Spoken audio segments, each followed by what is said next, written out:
Not all was great in Lakerland this week. I'm sure all of you are aware of the drama between Kobe Bryant and Karl Malone, but I doubt you knew what started it, at least until you read T.J. Simers' column in the L.A. Times Sunday. Simers putting out there what many of us in the media already knew. Kobe and Karl's rift started from a personal run-in between Malone and Kobe's wife Vanessa almost 3 weeks ago during the Lakers-Bucks game here at Staples Center. Before tonight's game, Jack Haley spoke to a very candid Kobe Bryant about the controversy. Now, I got to go to a topic that may not be as good. You're accustomed to drama. You've been through a lot of stuff. Kind of give me your opinion of what has transpired in the last couple of days. T.J. Simers today wrote an article about the problem between you and Karl Malone, but I'd like to hear your opinions. Well, I mean, like I said, when everything got started, and he had mentioned that our relationship kind of took a sour note because of something personal. My response to that is, personal information is just personal. I mean, we just keep it between ourselves and amongst each other, and man, that's it. We try to move on from it, but they wanted it public or whatever, word started leaking out. So it is what it is. Is there any way to mend your relationship with Karl? I mean, some time has gone by. Is there any way that you can see to mend this problem? No, not on a personal relationship. I mean, when all that stuff happened, we kept our mouths shut. It is what it is. I mean, you let him and his family deal with that situation or whatever, and we just kept our mouths shut.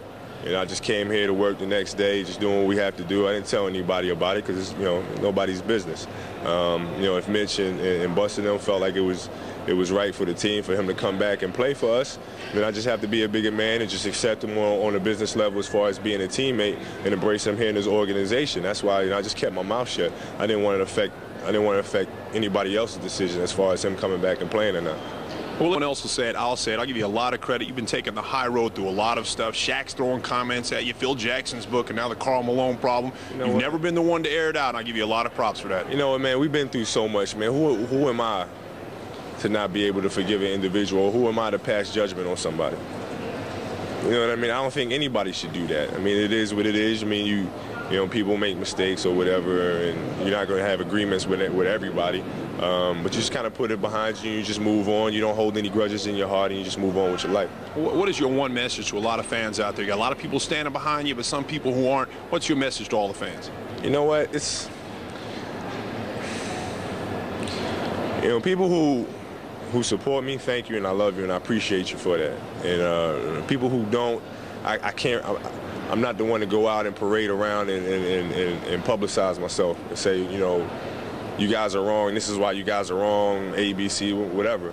I don't do that, and so it's going to be on them to kind of sit back and just evaluate the situation and just think for themselves. What would you do if you were in my situation? Would you have completely flipped on him and came in here the next day and say, I don't want him coming back because this, that, and the other? Or would you have been, well, that happened, let them take care of it, just come in here, go to work the next day, and just move on with your life? You just kind of got to sit back and just evaluate the situation. Not only this one, but the Shaquille one. The timing just doesn't make sense if you think about whether or not he was traded, whether or not I traded him or whatever. If you sit back and really look at it, then it'll make sense. Well, I'll say this: you always speak from the heart, and you always speak truthfully. I've been around you a long time, and I appreciate it. I know the LA fans do. Good luck tonight, Cole. Thanks, man. Appreciate it, man. No doubt, brother. You got it. All right, we will say this: not to take sides in this at all. Dwight Manley has basically spoken for Karl. And Karl and Dwight, as a dual statement coming from Dwight, has refuted just about everything that Kobe said. So obviously I wouldn't say it's a he said, she said, but you don't understand where I'm coming from. There's two sides to this story, and you think we like talking about this? Maybe you do. I hate it. But since it came out public, TJ said he wrote it because it was coming out in a newspaper in New York. Now it's out here in Southern California. Two sides to it. It's ugly, and that Lakers soap opera continues even with Shaq and Phil gone. It's just amazing what's been going on with this basketball team.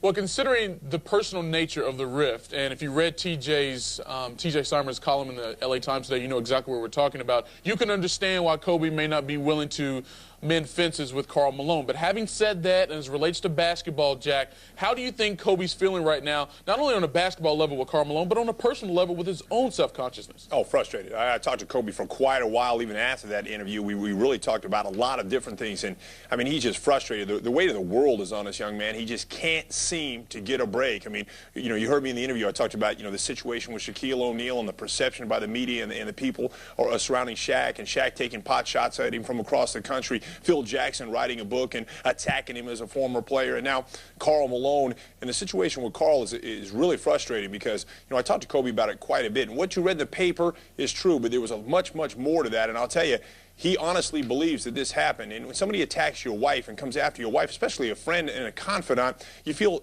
betrayed. And I think that's a big thing right now. He feels kind of betrayed by a teammate and a friend, and it's just frustrating for him. He just can't seem to get out there in the public eye and do anything right. But he's going to hang in there. He's got broad shoulders. I'll tell you what, I wouldn't be able to handle that kind of stuff. My shoulders would have broke a long time ago. Well, needless to say, after all has been said, Karl Malone's not going to play for the Lakers anytime soon. Jack, we appreciate it as always. Coming up next.